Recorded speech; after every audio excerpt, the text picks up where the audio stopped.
मंगलवार को भारतीय किसान मंच एवं भारतीय गौ सेवा के राष्ट्रीय अध्यक्ष देवेंद्र कुमार तिवारी के द्वारा बांग्लादेशियों के खिलाफ उच्च न्यायालय में एक PIL डाली गई थी, जिसके बाद उच्च न्यायालय ने उसे संज्ञान में लेते हुए उस पर कार्रवाई की। उच्च न्यायालय के आदेश पर पूरे देश में बांग्लादेशियों की पहचान करने के लिए पुलिस द्वारा सघन चेकिंग अभियान चलाया जा रहा है। इस अभियान के तहत झुग्गी झोपड़ियों और अस्थायी बस्तियों में रह रहे संदिग्ध व अवैध घुसपैठियों की जांच की जा रही है।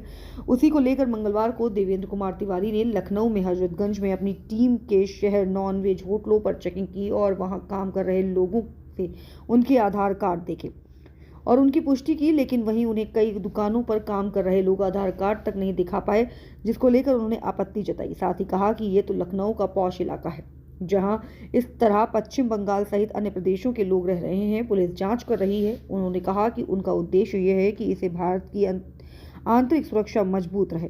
जो यहाँ पर बांग्लादेशी और कई और जाति के लोग हमारे देश में रहकर हमारे देश में कब्जा करते आ रहे हैं और अभी हमने जो यहाँ पर होटल पर जांच की उसमें ज़्यादातर बाहर के लोग हैं। ये जांच की विषय है, क्योंकि यहाँ पर ज़्यादातर लोग बाहर के ही मिले और 1 या 2 लोग ही यहाँ के मिले। सर, आज आपके द्वारा सघन अभियान चलाया गया आयोजन में क्या मकसद?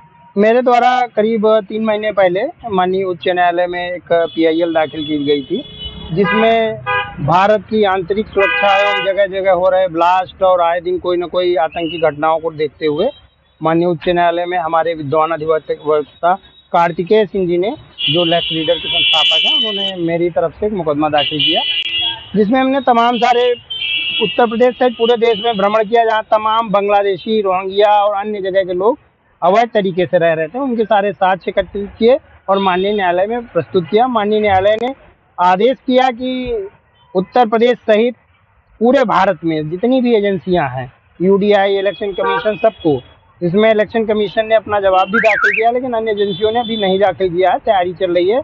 और SIR भी उसी को देश पर, पूरे देश में माननीय प्रधानमंत्री और गृह मंत्री जी के आदेश पर लागू किया जा रहा है। और हमारा एक ही उद्देश्य है कि भारत में आंतरिक सुरक्षा व्यवस्था जो है वो मजबूत रहे। जब तक ये रोहिंग्या, बांग्लादेशी रह करके हमारे देश में हमारे संसाधनों पर लगातार कब्जा करते जा रहे हैं। मैंने चंद कदमों पे आपने देखा है कि अभी यहाँ पे किया है, लेकिन लखनऊ जैसे राजधानी में मैक्सिमम लोग वही थे जो बाहर के हैं। ये जांच का विषय है कि बंगाल के हैं कि कहाँ के हैं, लेकिन कोई भी व्यक्ति लोकल 1 ही 2 लोग मिले, बाकी आप सब लोग थे, देखा कि सब लोग बाहर के हैं। जबकि हमारे राजधानी में युवाओं की बेरोजगारों की कमी नहीं है।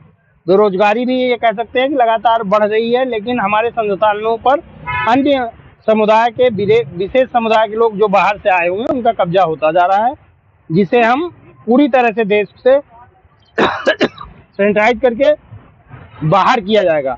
ये अभियान अब लगातार पूरे देश में चल रहा है और राजधानी में मैं खुद निकल करके माननीय मेयर साहिबा, माननीय मुख्यमंत्री जी, सबका सहयोग है। और आप सबकी मीडिया के माध्यम से कहना चाहते हैं कि अपने बच्चों को और अपने देश को बचाना है और इन घुसपैठियों को हमको जल्द से जल्द देश से बाहर निकालना है। जय जवान, जय किसान, जय भारत माता की।